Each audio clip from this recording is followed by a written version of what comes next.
श्री सच्चिदानंद सद्गुरु साईनाथ महाराज की जय। सद्गुरु भरद्वाज महाराज की जय। हरि ओम गुरुदेव दत्తం। సాయి సన్నిధి సత్సంగ కార్యక్రమంలో మనం ఈ వారం దామోదర్ రాస్ని వీరి యొక్క సాయి సన్నిధిలో వీరు పొందినటువంటి అనుభూతుల్ని, సాయినాథుడు వీరికి అనుగ్రహించినటువంటి విధానాన్ని ఈ సత్సంగంలో మనం గమనిద్దాం. అహ్మద్నగర్ ప్రాంతంలో మొట్టమొదట సాయిని గురించి తెలుసుకొని వారికి భక్తుడై వారి కృపను పొందినటువంటి ధన్యజీవి దామోదర్ సావెల్ రస్ని. అయితే ఇతను మొట్టమొదట చాలా పేదరికం అనుభవిస్తుండేవాడు. గాజులు అమ్ముకొని జీవిస్తూ ఉండేవాడు. కొంతకాలానికి అదృష్టం కలిసి వచ్చి ఇతడు ధనికుడయ్యాడు. ఎంతో కాలానికి సంతానం కలిగాక సంతానం కోసం ఇతను ప్రయత్నం చేస్తూ ఉన్నాడు. అయితే ఇతను ఆ సంతానం కోసమే రెండో వివాహం చేసుకున్నాడు. అయితే సంతానం కలగలేదు. రెండో వివాహం చేసుకున్నా కానీ సంతానం కలగలేదు. ఇతను ఎంతోమంది జ్యోతిష్కులను సంప్రదించాడు, కానీ వాళ్ళంతా కూడా జాతకం చూసి ఇతనికి సంతానం కలిగే అవకాశమే లేదని చెప్పేశారు. అప్పుడు అతడు సాయిని గురించి విని మొట్టమొదటిసారిగా 1895 సంవత్సరంలో షిరిడి దర్శించాడు. 1900 సంవత్సరంలో ఇతను ఒకసారి బాబాగారిని దర్శనం చేసుకోవడానికి వెళ్తారు. అయితే ఇతను షిరిడి చేరడానికి ముందే బాబాకి ఎవరో బుట్ట నిండా మామిడి పండ్లు తెచ్చి అక్కడ ఇచ్చేస్తారు. ఆయన వాటిలోంచి 8 పండ్లను ముందుగా విడిగా తీసిపెట్టి ఇతను షిరిడి చేరగానే ఇతను ప్రసాదంగా ఇచ్చి ఆశీర్వదిస్తారు. అప్పుడు ఇతనికి సంతానం కలుగుతుంది. అయితే ఈ విషయం మొత్తం మనకు శైలిలామతం కనపడుతుంది. ఇక్కడ మనం గమనించవలసిన విషయం ఏంటంటే, గ్రహ బలాన్ని సాయి యొక్క అనుగ్రహ బలం రద్దు చేసిందనే విషయం స్పష్టమవుతుంది. అయితే ఇక్కడ బాబా గారు చెప్పేటువంటి 2 విషయాలను మనం చాలా స్పష్టంగా గుర్తించాలి. శాస్త్రాలు ఎన్నటికీ అబద్ధం కాదు, వాటిని అర్థం చేసుకోవడంలోనే మన లోపం ఉంది అనే విషయం ఒక సందర్భంలో చెప్తారు. మరో సందర్భంలో ఏమంటారంటే, జాతకాలు గీతకాలు ఏం పట్టించుకోకర్లేదు, నీ కర్తవ్యం నువ్వు నిర్వహించు అంటారు. అంటే ఇక్కడ ఏంటంటే దాంట్లో బాబా గారి యొక్క అర్థము అక్కడ స్పష్టంగా, జ్యోతిష్యం అనేటువంటిది కూడా ఒక శాస్త్రం. అయితే అది మనకు ముందు జాగ్రత్త కోసం నిర్దేశించబడినటువంటి ఒక విధానం. అది ఇప్పుడు మనం ఒక మెట్టు మీద నీళ్లు పోస్తున్నాయి అనే విషయం తెలిసినప్పుడు మనం నడిచే విధానానికి, తెలియకుండా మనం నడిచి వెళ్ళే విధానానికి చాలా తేడా ఉంటుంది. తెలియకుండా వెళ్ళినప్పుడు జారి పడిపోవడానికి ఎక్కువ అవకాశాలు ఉంటాయి. అదే అక్కడ నీళ్లు ఉన్నాయని తెలిసినప్పుడు కొంచెం జాగ్రత్త పడితే అప్పుడు మనకు దానివల్ల వచ్చే ప్రమాదం కొంత స్థాయి వరకు తగ్గేటువంటి అవకాశం ఉంది. అదేవిధంగా ఈ యొక్క జ్యోతిష శాస్త్రం కూడా మనకు భవిష్యత్తులో జరగబోయేటువంటి కొన్ని ఇబ్బందికరమైన పరిస్థితుల్ని సూచనాప్రాయంగా తెలియజేస్తుంది. అయితే ఇక్కడ మనం గుర్తుపెట్టుకోవాల్సిన విషయం ఏంటంటే, గ్రహాలకే అనుగ్రహం సద్గురు. ఆ సద్గురు సామ్రాట్ షిరిడి సాయినాథుడు. ఆ సద్గురు సామ్రాట్ అనేటువంటి షిరిడి సాయినాథుల వారిని మనం ఎప్పుడైతే అనన్యంగా ఆశ్రయిస్తామో అప్పుడు ఆయన కృపకు మనకు కొదవ ఉండదు. అట్లనే వేటి గురించి మనం భయపడాల్సినటువంటి అవసరం అనేటువంటిది ఉండదు. దామోదర్ రస్నే ఇలా చెప్తారు, నేను బాబాను మొదట దర్శించే నాటికి నెవాసాకు చెందినటువంటి బాలబాటిల్ మసీద్ చిమ్ముతూ ఉండేవాడు. మరికొంతమంది సేవకులు బాబాకు సేవ చేస్తూ ఉండేవారు. అయితే ఆ మరుసటి సంవత్సరమే షిరిడిలో రామనవమి ఉత్సవం అనేటువంటిది ప్రారంభం చేస్తారు. అప్పటి నుంచి ప్రతి ఉత్సవానికి ఈ దామోదర్ రస్నే ఒక జెండా సమర్పిస్తూ ఉండేవాడు. ఎందుకంటే సాయినాథుడు ప్రారంభించినటువంటి ఆ యొక్క గొప్ప ఉత్సవంలో ఒక ఆనవాయితీగా తను పాలు పంచుకునేటువంటి అవకాశం రావడం అనేటువంటిది ఇతని యొక్క పూర్వజన్మ సుకృతం. ఒకప్పుడు హైకోర్టులో దామోదర్ రస్నేకి సంబంధించినటువంటి ఒక అప్పీల్ ఉన్నది. అయితే ఆ అప్పీల్ విషయంలో ఇతన్ని బొంబాయి రమ్మని న్యాయవాది ఉత్తరం రాస్తాడు. కానీ బాబా సర్వజ్ఞుడు కాబట్టి అన్ని విషయాలు తెలుసు కాబట్టి ఇతన్ని షిరిడిలోనే నిలిపేస్తాడు. అక్కడికి వెళ్ళనివ్వలేదు. సహజంగా మానవ మాతృకు మనకు అనిపించేది ఏమవుతుందంటే, అక్కడ ఏమైపోతుందో అనేటువంటి ఒక ఆందోళనాకరమైనటువంటి భావం కలుగుతుంది. అయినా ఆ అప్పీల్ తీర్పు మాత్రం ఇతనికే, దామోదర్ రస్నేకే అనుకూలంగా వస్తుంది. ఒకసారి నానాసాహెబ్ డేంగ్లే ఓ పెద్ద వెండి పళ్ళెంలో రకరకాలైనటువంటి విలువైన వంటకాలు తెచ్చి బాబాను ఆరగించమని ప్రార్థన చేస్తాడు. బాబా వెంటనే కేక వేస్తే ఓ నల్ల కుక్క పరిగెత్తుకుంటూ వచ్చి ఆ వంటకాల్లోని కొన్నిటిని తాకివేసింది. అది చూస్తూనే నానాసాహెబ్ డేంగ్లేకి చాలా అసహ్యమైన భావంతో, నీచమైన ఈ కుక్క కోసమా నేను ఇన్ని తయారు చేసుకొని వచ్చింది అని మనసులో అనుకోగానే బాబా ఆ పళ్ళెన్ని దూరంగా విసిరేసి ఇది తీసేసేయి అని కసిరేసేస్తారు.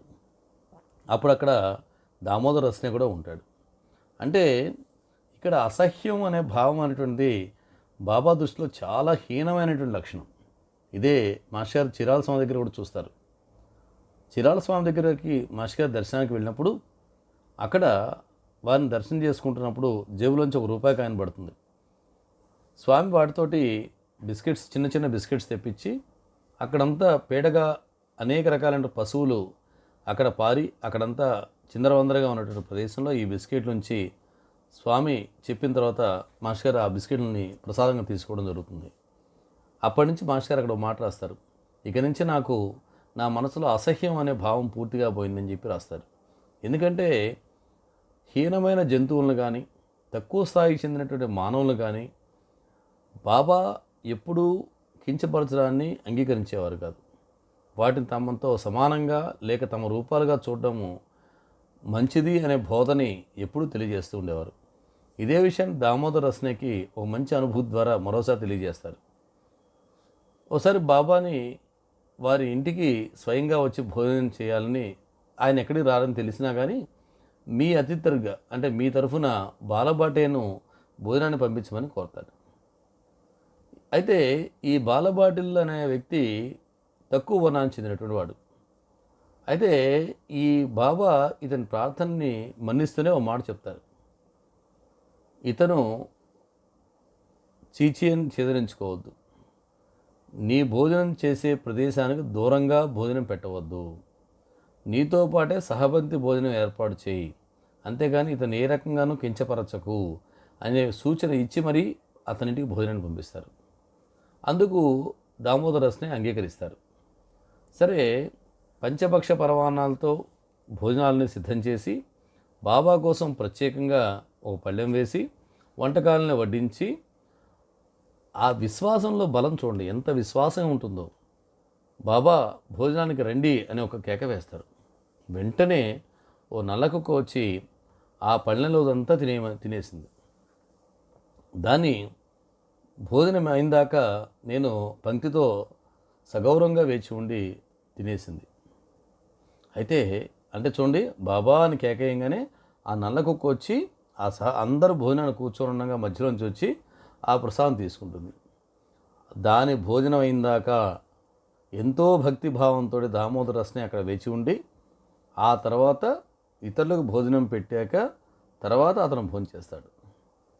అలాగే బాలబాటిల్ని కూడా బయట కాకుండా బాబా ఇందాక మొట్టమొదటి సూచన చేస్తారు కదా, ఇంట్లోని తన పక్కనే కూర్చోబెట్టి భోజనం వడ్డిస్తారు. ఈ వడ్డన నివేదన అనేటువంటిది మనకు పూజ్యశ్రీ ఆచార్య కిరాల భరద్వాజ మాస్టర్ గారి ధర్మపత్ని అయినటువంటి అలివేలు మంగమ్మ గారు నివేదన చేసే విధానాన్ని కూడా మనం తెలుసుకోవాలి. ఎలా అంటే, మహాత్ములకు అక్కడ నివేదన పెట్టేటప్పుడు మనం మనుషులను ఏ రకంగా అయితే మారు వడ్డించుకొని ఎంతో శ్రద్ధతో తీసుకుంటామో, వారికి సమర్పించే నివేదన కూడా అలానే ఉండాలి. అలాగే కాకబలికి సమర్పించేది కూడా ఎంతో శ్రద్ధాభక్తులతో ఉన్నప్పుడే ఆ ఫలితాన్ని మనం పరిపూర్ణంగా పొందడానికి అవకాశం ఉంటుంది అని చెప్పి వారు ఆచరించి చూపించేవారు అమ్మగారు. ఇంకా దామోదర రస్నే ఇలా చెప్తాడు, నా మనసు ఎప్పుడూ బాబా మీదే నిలుస్తున్నది. తరచుగా వారు నాకు ఇక్కడే దర్శనమిస్తున్నారు. ఒక్కొక్కప్పుడు బాబా నన్ను ఎంతో తీవ్రంగా కొడుతూ ఉండేవారు, తిట్టేవారు.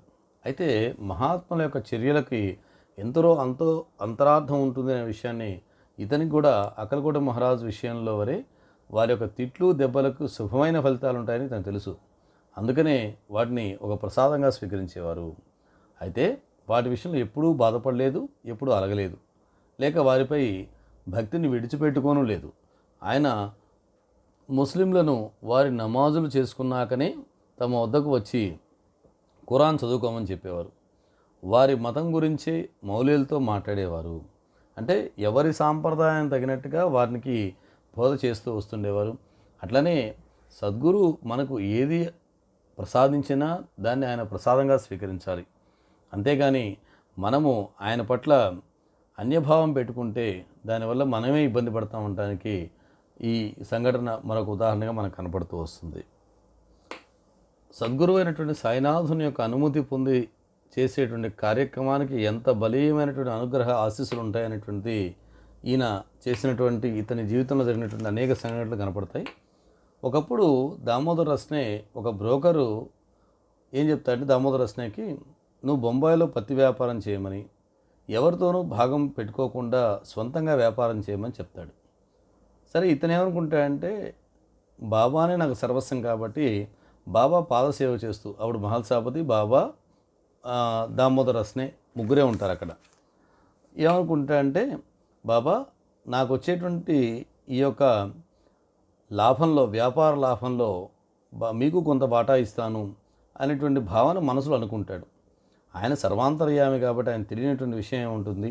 వెంటనే బాబా ఏమంటారంటే, లాభాల్లో వాటాలు తీసుకోవడం వంటి సాంసారిక విషయాల్లో ఇరుక్కోవడం నాకు ఇష్టం లేదు అని స్పష్టంగా చెప్పేస్తారు. కనుక నేను ఆలోచన మానుకున్నారు. దామోదర్ రస్నే వెంటనే ఆలోచన మానుకుంటాడు. మరోసారి ఇతను షిరిడి వెళ్ళి బాబాను నన్ను ధాన్యం వ్యాపారం చేసుకోమంటారని అడుగుతాడు. ధరలు పడిపోతాయని, నేను ఆ వ్యాపారం చేస్తే కొన్న వెల కంటే తక్కువగా అమ్మవలసి వస్తుందని బాబాగారు ఇతన్ని సూచించి ఏం చెప్తారంటే, నువ్వు ఆ వ్యాపారం వద్దు అని మానుకోమని చెప్తారు. సరే అదే విషయాన్ని ఇంకో మిత్రుడు కూడా చెప్తాడు. ఇతను బాబాగారు ఇట్లా చెప్పారు కాబట్టి నేను ఈ వ్యాపారం చేయదలుచుకోలేదు, నువ్వు కూడా అవకాశం ఉంటే దాంట్లో దిగవాకు అనేటువంటి సూచన అతను చేస్తాడు. కానీ అతను ఏమంటాడంటే, వ్యాపారంలో నాకున్న అనుభవం వేరు, నీకున్న అనుభవం వేరు, నువ్వు ఆ ఫకీర్ చెప్పినటువంటి మాట వింటున్నావు కాబట్టి నేను ఆ వ్యాపారం చేస్తానని చెప్పి ఆ వ్యాపారంలో పూర్తిగా అతను దిగుతాడు. అయితే ధర క్రమేణా పెరుగుతూ ఉంటుంది. పెరుగుతూ ఉన్నప్పుడు ఆ వ్యాపారి ఇతనితో చెప్తాడు, దామోదర్ రస్నేతో ఏమంటాడంటే, చూసావా నువ్వు ఆ ఫకీర్ మాట విని నువ్వు వ్యాపారం వదిలేవు, ఇవాళ ధరలు చూసావా ఎలా పెరుగుతున్నాయో అంటాడు. సరే ఇతని మటుకు బాబా పట్ల ఉండే విశ్వాసంతో మౌనంగా ఉంటాడు. కానీ శ్రావణ మాసంలో మంచి వర్షాలు పడ్డాయి, ధాన్యం ధరలు అకస్మాత్తుగా పడిపోతాయి. ఆ వ్యాపారస్తులకు ఎంతో నష్టం కలుగుతుంది. అయితే అటువంటి దుస్థితి ఇతను కలగకుండా బాబాగారు కాపాడారు. అయితే అందుకనే ఇతను బాబా అనుమతి పొందకుండా ఏ వ్యాపారం ప్రారంభించేవాడు కాదు. ఆయన సశరీరులుగా ఉన్నప్పుడు షిరిడి వెళ్ళి ఆయన మనసులో ఉండేటువంటి వారి విషయాన్ని బాబాకి తెలియజేసి అది ఆయన అనుమతి వస్తేనే ఆ కార్యక్రమం చేశాడు. 1918 తర్వాత కూడా చీట్లు వేసి వారి అనుమతి కోరుతూని ఆ అనుమతి ఇస్తేనే ఇతను ఆ కార్యక్రమాన్ని చేస్తూ వచ్చేవాడు. అయితే ఇక్కడ ఒక స్థిరమైన చిత్తం అనేటువంటిది చాలా చాలా అవసరం. ఎందుకంటే భగవంతుడి పట్ల అంతటి స్థిరమైన విశ్వాసం ఉండాలి అంటే మన మనసు కూడా సబూరికి చాలా అలవాటు పడి ఉండాలి. లేకపోతే ఏమవుతుందంటే మనం చీట్లు వేసేటప్పుడు మన భావం ఒక రకంగా ఉండి ఆ భావానికి అది సరితూగేంత వరకు కూడా మనం ఆ ప్రయత్నం చేయడం అనేటువంటిది సరైన విధానం కాదు. అందుకనే మాస్టర్ కూడా చీటీల విషయాన్ని అంత ఎక్కువగా ప్రోత్సహించలేదు. ఎందుకంటే మనం మానవ మాతృగా సహజంగా మనకు కోరిక, మనకు లక్ష్యం, మన యొక్క ఆలోచన పరిధి ఒక రకంగా ఉంటూ ఉంటుంది. ఆ వచ్చిన చీటీ కనుక మనకు అనుకూలంగా ఉన్నప్పుడు మన మనసు చాలా తృప్తి చెందుతుంది. అది మనకు కనుక ప్రతికూలంగా వచ్చినట్లయితే మన మనసు ఇంకో ప్రయత్నం చేద్దాం అనేటువంటి ఆలోచన సహజంగా వస్తుంది. ఇది సరైన పద్ధతి కాదని చెప్పి మాస్టర్ చెప్తారు. అలానే ఇందా చెప్పినట్టుగా శ్రావణ మాసంలో పడినటువంటి అకాల వర్షాల వల్ల ఎంతోమంది ఇబ్బంది పడతారు. అయితే ఇక్కడ సహజంగా ఒక ధర్మ సందేహం వస్తుంది. ఇతనొక్కడి మంచి కోసం అంతమంది ఇబ్బంది పడాలంటే దానికి మాస్టర్ చెప్పినటువంటి బాబా ధర్మసూత్రం ఏంటంటే, సామూహిక పాపాలు, సామూహిక కర్మలు అనేవి కొన్ని ఉంటాయి. ఆ కర్మ ఫలం అనుభవించాల్సిన వాళ్ళంతా కూడా అక్కడ ఆ ప్రదేశానికి చేరి ఆ రకమైనటువంటి కర్మశేషాన్ని అనుభవించాల్సి వస్తుంది. ఇప్పుడు మహాత్ముల విషయం కూడా అలానే ఉంటుంది అనేటువంటిది మాస్టర్ కూడా చెప్పేవారట. ఇప్పుడు జిల్లెలమ్ముడు అమ్మ విషయంలో కానీ, అలాగే పుట్టపర్తి సాయిబాబా గారి విషయంలో కానీ, వీళ్ళ విషయంలో కొన్ని లౌకికమైన వ్యవహారాలు కనపడ్డప్పుడు వాళ్ళు కూడా జన్మ పరంపరలో కొన్ని రకాలైనటువంటి విషయాలు ఉన్నప్పుడు వాటిని తొలగించుకోవడం కోసం ఆ రకమైనటువంటి విధానాన్ని వాళ్ళు అవలంబించవలసి వస్తుంది. కానీ ఆ సంఘటనకి వారికి ఎటువంటి సంబంధం అనేటువంటిది ఉండదు. ఆ సందర్భం తర్వాత ఇక వాళ్ళకి ఏ విధమైనటువంటి యొక్క సమన్వయం ఉండదు, అలాగే సంబంధం ఉండదు అనేటువంటి విషయాన్ని మనకు స్పష్టంగా తెలుస్తూ వస్తుంది. బాబా నిత్యసత్యుడు అనేటువంటి విషయం మన ఈ యొక్క దామోదర రస్నే విషయంలో బాబా గారు ఒకసారి ఒక నిదర్శనం ద్వారా ఇతనికి తెలియజేశారు. ఒకసారి ఇతను బాబా సన్నిధిలో ఉన్నప్పుడు, ఇతరులందరితో పాటు కూర్చుని ఉన్నప్పుడు ఇతని మనసులో 2 ప్రశ్నలు తలెత్తాయి. ఆ రెండింటికి ఆయన సమాధానం ఇచ్చారు. వాటిలో రెండో ప్రశ్న యొక్క సారాంశం ఏంటంటే, బాబా సమాధి చెందిన తర్వాత నాకు దిక్కెవరు అనేటువంటి ఆలోచన ఇతనిలో వచ్చింది. వచ్చినప్పుడు వెంటనే నువ్వు ఏ క్షణంలో తలుచుకున్నా నీ చెంత నేనుంటాను అనేటువంటి అనుభూతి ఆ రోజు ఇవ్వడం జరిగింది.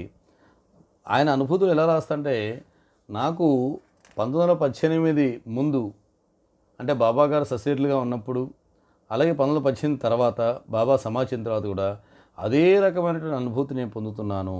ఆయన నిత్యసత్యుడు అనేటువంటి అనుభూతి పదే పదే నా మనసుకు అర్థమవుతుందనే విషయాన్ని ఇక్కడ తెలియజేయడం జరిగింది.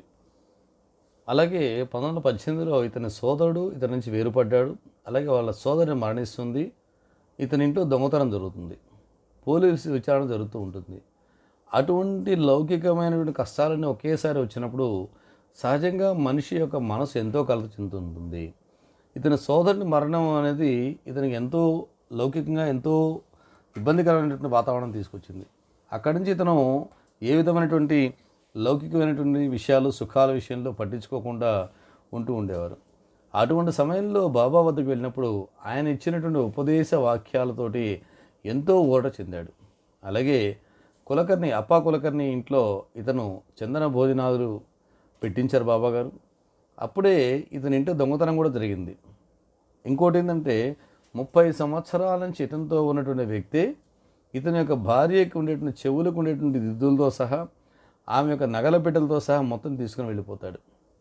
అయితే ఇతను బాబా పటం ముందు కూర్చొని ఎంతో దుఃఖపడినప్పుడు ఆ వ్యక్తి నగలు పెట్టి తెచ్చి ఇతని దగ్గర క్షమాపణ వేరుకోవడం జరుగుతుంది.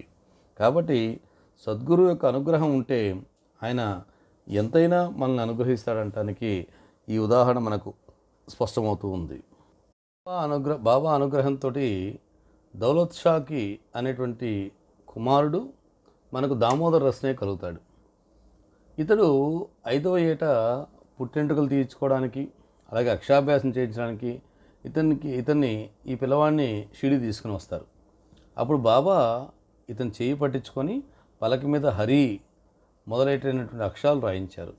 అటు తర్వాత ఇతను షిరిడిలో ఉన్నటువంటి పాఠశాలలో తీసుకువెళ్ళేవారు. ఇతని యొక్క 7వ ఏట షిరిడిలో ఒకరోజు బాబా పాదాలు ఒత్తున్నాడు. ఆ సమయంలో పిల్లలందరికీ బాబా మిఠాయిలు పంచసాగారు. ఈ పిల్లవాడి దృష్టి కూడా వాటిపై మరలి వారి పాదాలు ఒత్తడం మర్చిపోయాడు. వాళ్ళ అమ్మ అంటే దౌలత్ షా యొక్క అమ్మ వెంటనే ఏం చేసిందంటే 2 దెబ్బలు కొడుతుంది. నీ బుద్ధి మిఠాయిలపై పెట్టి బాబా సేవను అశ్రద్ధ చేస్తున్నావు అన్నది. వెంటనే బాబా ఎంతో కోపంతో ఏమన్నా అంటే, నువ్వు అంత పెద్దదానివై ఉండి ఆ పిల్లవాడిని అలా దండించడం తప్పు అని చెప్పి మందలిస్తారు. అప్పుడు ఆమె ఏముంటుందంటే, మీకు సేవ చేసేటువంటి సద్బుద్ధిని ఈ పిల్లవాడికి ప్రసాదించమని కోరుతుంది. అప్పుడు బాబా అతను ఏమని ఆశీర్వదిస్తాడంటే, ఈ పిల్లవాడు నా సేవ బాగానే చేస్తాడు, భగవంతుడు వీడికి శుభమైన కోరికలు అనుగ్రహిస్తాడు, భయం లేదు, వాడిని కొట్టద్దు అని చెప్పి స్పష్టంగా చెప్పడం జరుగుతుంది. ఒకసారి ఇతను బంధువులతో కలిసి షిరిడి వెళ్తాడు. అప్పుడు వీళ్ళ వద్ద 100 రూపాయలు ఉన్నాయి. బాబా ఒకసారి 10 రూపాయలు, తర్వాత 15 రూపాయలు ఇలా దక్షిణ తీసుకోగా చివరికి వీళ్ళ దగ్గర 25 రూపాయలు మాత్రమే మిగులుతాయి. వెంటనే వీళ్ళు బాబాకు సమర్పించడానికి తిరిగి ప్రయాణం అవడానికి వీళ్ళ దగ్గర అసలు ఇంక ఎక్స్ట్రా డబ్బులు లేవు. వెంటనే డబ్బులు పంపించమని అహ్మద్నగర్లోనే వీళ్ళ ఇంటికి జాబు రాశారు. ఆ రోజు సాయంత్రం మళ్ళీ బంధువులు పిలిచి బాబాగారు 25 రూపాయలు దక్షిణ కోరుతారు. అతడు మా వద్ద డబ్బు అయిపోయిందని, మా ప్రయాణానికి కూడా డబ్బులు లేవని అప్పు తీసుకోవాలని చెప్పాడు. వెంటనే బాబా ఏమంటాడంటే, ఎందుకు దొంగ మాటలు, నీ జేబులో ఉన్న 25 రూపాయలు ఇచ్చేసేయి, ఇంటి నుండి నీవు కోరినటువంటి డబ్బులు రేపే వస్తుంది, భయం లేదు అన్నారు. దక్షిణమే మా బంధువు ఆ 20 రూపాయలు కూడా ఇచ్చేసాడని చెప్పి ఇతను చెప్తాడు. అంటే బాబా ఎవరి వద్ద నుంచి అయితే దక్షిణ స్వీకరిస్తారో దానికి అనేక రెట్లు, ఒకటి తీసుకుంటే 2, 2 తీసుకుంటే 5, 5 తీసుకుంటే 10, ఇలా ఎన్నో రెట్లు నేను మళ్ళీ అనుగ్రహించవలసి వస్తుంది అనేటువంటి గొప్ప సత్యాన్ని వాళ్ళకి తెలియజేయడం జరిగింది. ఒకసారి మనకు ఈ దౌలత్ షాకి వివాహ సంబంధాలు చూస్తూ ఉన్నప్పుడు 4 పెళ్లి సంబంధాలు వస్తాయి. 4 పెళ్లి సంబంధాల్లో ఏ సంబంధం అవసరం అనేటువంటి విషయాన్ని దామోదర్ రస్నే బాబా గారిని నిర్ణయించమని బాబా గారు ముందు పెడతారు. వాటిల్లో ఒక సంబంధం వాళ్ళైతే దాదాపు 3,000 రూపాయల దాకా ఇతను కట్నం ఇస్తున్నారు. ఆ రోజుల్లో అది చాలా పెద్ద కట్నం. కానీ వీళ్ళు అవేమీ ఆలోచించకుండా బాబా గారు ఏదైతే నిర్ణయం చేస్తారో దానికే కట్టుబడి ఉంటామని చెప్పినప్పుడు బాబా గారు ఆ వచ్చే 4 సంబంధాల్లోంచి అతి చాలా చిన్న సంబంధం, చాలా ఆర్థికంగా చాలా తక్కువ స్థాయిలో ఉండేటువంటి సంబంధాన్ని తీసి ఇవ్వడం జరుగుతుంది. కానీ వీళ్ళు ఏ విధమైనటువంటి మరొక ఆలోచన లేకుండా ఆ వివాహాన్ని చేసుకోవడం జరుగుతుంది. అంటే సద్గురువు పట్ల అంతటి పరిపూర్ణమైన విశ్వాసం ఉంటే మనం గమ్యం చేరడం చాలా సులభం అవుతుంది. అలాగే ఇతని తమ్ముడికి కూడా బాబాగారు ఆదేశించిన పేరే పెట్టడం జరుగుతుంది. ఇతడు ఏ మహనీయుని దర్శించినా వారందరినీ బాబా రూపాలుగానే భావించి నమస్కారం చేసుకునేవాడు. వాళ్ళందరి విషయంలో సమర్థ సద్గురు సాయినాథాయ నమః అనుకుంటూ ఉండేవాడు. అయితే ఇతను 1927లో నారాయణ మహారాజ్ గారిని, కేట్గాంబేట్లో ఉన్నటువంటి నారాయణ మహారాజ్ గారిని దర్శనం చేసినప్పుడు ఆయన ఏమన్నారంటే, నీ గురువు పరమ గురువు, నాకంటే గొప్పవారు, నా వద్దకు ఎందుకు వచ్చావు? నీ ప్రారంధ సంచితాలు అక్కడే ఉన్నాయి, నీ ఎన్నిక సాటిలేనిది, అంటే నువ్వు ఎంచుకున్నటువంటి గురువు సాటిలేనటువంటి గురువు, నీవక్కడికే వెళ్ళు, నీ లక్ష్యం సిద్ధిస్తుంది అంటారు. అంటే ఆ పరాత్పర గురువు సాయినాథుడు, ఆయన అనుగ్రహం కనుక ఉంటే అక్కడ మనం పొందలేనిదంటూ ఏదీ లేదు. కాబట్టి అంత గొప్ప గురువును నువ్వు ఆశ్రయించావు కాబట్టి, అయితే గొప్ప వైద్యుడిని ఆశ్రయించడమే కాదు, ఆయన చెప్పినది పూర్తిగా మనం అనుసరించినప్పుడే మనకు ఫలితం పొందడానికి అవకాశం ఉంటుందని మహాత్ములు చెప్పిన మాట కూడా వాస్తవం. ఇక్కడ ఒకసారి ఇతనికి గ్రహస్థితి సరిగా లేనప్పుడు, అలాగే ఆరోగ్యం బాగాలేనప్పుడు సీతారాం ఉత్తరేశ్వర్లోని శివాలయానికి, అంటే పూనాకు దాదాపు 40 మైళ్ళ దూరంలో ఉంటుంది, ప్రతి ఆదివారం వెళ్ళి పూజ చేసి వస్తుండేవాడు. ఒక ఆదివారం రాత్రి 9 గంటలకు ఇతను మొట్టమొదటి చెప్పుకున్నట్టు ఏ మహాత్మ దర్శించినా, ఏ దేవాలయం దర్శించినా సాయినాథాయ నమః అంటూ ఇతను చేసేవాడు. అట్లా సాయినాథాయ నమః అంటూ శివలింగం మీద నీళ్లు పోస్తాడు. పోసినటువంటి ఆయనకి వెంటనే దాంట్లోంచి ఒక జ్యోతి కల్పించి ఆ జ్యోతిలో సాయినాథుడు కనపడతాడు. అన్నాటి నుంచి అతని ఆరోగ్యం, ధైర్యోత్సాహాలు కోలుకుంటాయి. ఒకసారి అక్కడ ఉన్నటువంటి జానకీదాస్ ఆత్మని దర్శనం చేసుకోవడానికి వెళ్తాడు. అప్పుడు ఆయన ఏమంటాడంటే, నీవు ఆశ్రయించిన వారు గొప్ప మహాత్ములు, నా వంటి వారందరూ, అంటే జానకీదాస్ వంటి వారందరూ వారి పాదాలకు నమస్కరిస్తారు, నా వద్దకు ఎందుకు వస్తావు అన్నారు. కాబట్టి సాయినాథుని తత్వాన్ని ఈ మహనీయులందరూ కూడా కొనియాడడం జరిగింది. ఒకనాటి రాత్రి కల్లో ఇతనికి ఒక ఫకీర్ కనిపించి, నీవు ఆందోళన పడుతున్నావు, నీ తండ్రికి చెప్పి నీ శరీరము మనసు నాకు అర్పించు అన్నారు. నేను ఇప్పుడే సమర్పించి తర్వాత మా తండ్రికి తెలుపుతాను అన్నారు. నీవు నీ తండ్రి అనుమతి తీసుకోకుండా వాటిని ఎలా సమర్పిస్తావు అన్నారు బాబా. నేను, నా జీవితం నాది, నా తండ్రికి ఇంకా బిడ్డలున్నారు, ఆయనేమీ అభ్యంతరం చెప్పరు, ఆయనకు బిడ్డలను ప్రసాదించినది మీరే కదా అన్నారు. అప్పుడు బాబా నన్ను తమ చేతిలోకి తీసుకొని హృదయానికి దగ్గరగా జేబులో పెట్టుకున్నారు. నేనెంతో ఆనందించాను. నాకు మెలకు వచ్చేసరికి నా మనసు వైరాగ్యంతో నిండి తృప్తిగా ఉన్నది. వెనకట్లాగా విషయవాసనలు నన్ను బాధించడం లేదు.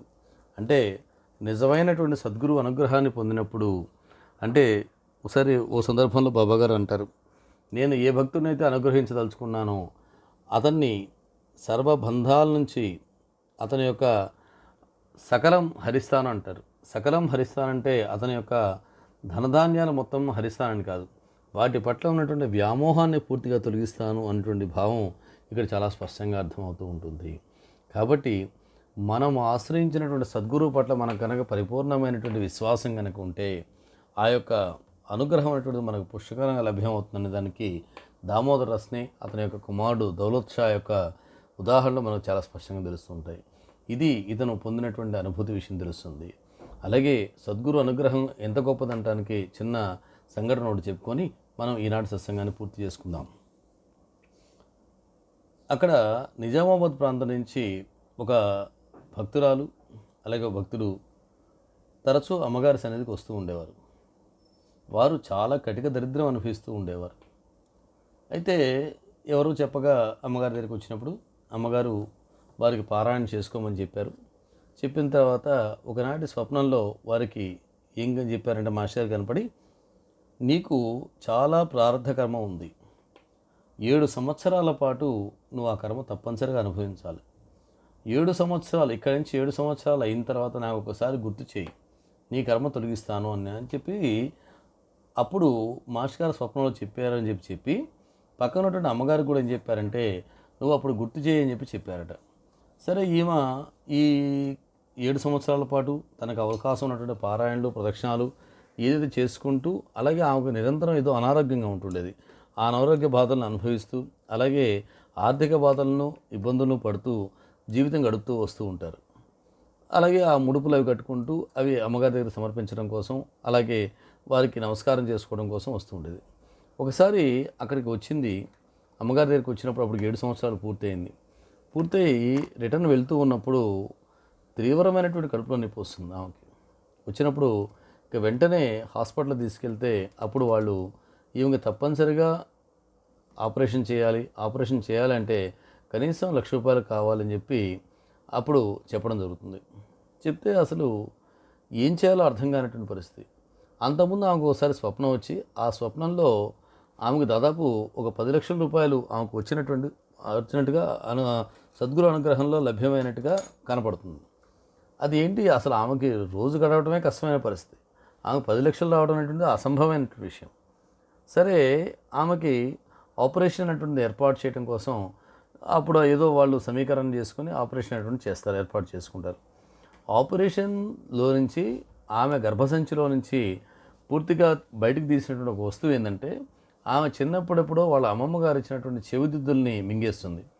ఆ చెవిదిద్దులకి దాదాపు ఒక 5 డైమండ్లు ఉంటాయి దానికి. ఎప్పుడైతే ఈమె గర్భసంచిలోంచి వాటిని బయట తీస్తారో వాటి విలువ దాదాపు ₹10,00,000 ఉంటుంది. ఆ ₹10,00,000 అప్పుడు 7 సంవత్సరాలు పూర్తయింది. మహాత్ముల మాట ఎంత సత్యం అనేటువంటిది ఇక్కడ చాలా స్పష్టంగా అర్థమవుతుంది. అప్పుడు అమ్మగారి దగ్గరికి వచ్చి చెప్పినప్పుడు అప్పుడు అమ్మగారు నువ్వు చేసుకున్న పారాయణ కొనసాగిస్తూ గ్రంథాలని ఇంకొంతమంది పంచమని చెప్పడం జరిగింది. కాబట్టి మనం శ్రద్ధాభక్తులతో పారాయణ చేసుకుంటూ మహాత్ముల దర్శనం చేసుకుంటూ వస్తే మన కర్మ వాళ్ళు తొలగించి మనం పొందాల్సినటువంటి అనుగ్రహాన్ని సంపూర్ణంగా పొందే విధంగా వాళ్ళు ఏర్పాటు చేయడం జరుగుతూ వస్తుంది. అది మనం ఆశ్రయించినటువంటి సద్గురువు పట్ల మనకు ఉండాల్సినటువంటి పరిపూర్ణమైన విశ్వాసం. ఆ విశ్వాసం కనుక మనకు ఉంటే ఆయన అనుగ్రహం మనకు ఎల్లవేళలా ఉంటుంది. ఆ అనుగ్రహం అనేటువంటిది ఉన్నప్పుడు దేని గురించి భయపడాల్సిన అవసరం ఉండదు.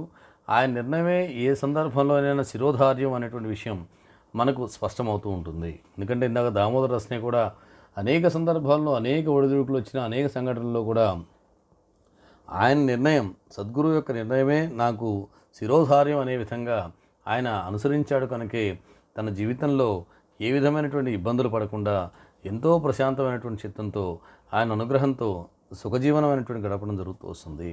కాబట్టి మనము సద్గురువుని ఆశ్రయించినప్పుడు ఆయన యొక్క చరణాలు అనేటువంటివే మనల్ని గమ్యం చేరుస్తాయి అనేటువంటిది పరిపూర్ణమైనటువంటి భక్తి విశ్వాసాలతో మనం చేసుకున్నప్పుడు ఆయన యొక్క అనుగ్రహం మనకు ఎలవేళ్ళ ఉంటుంది.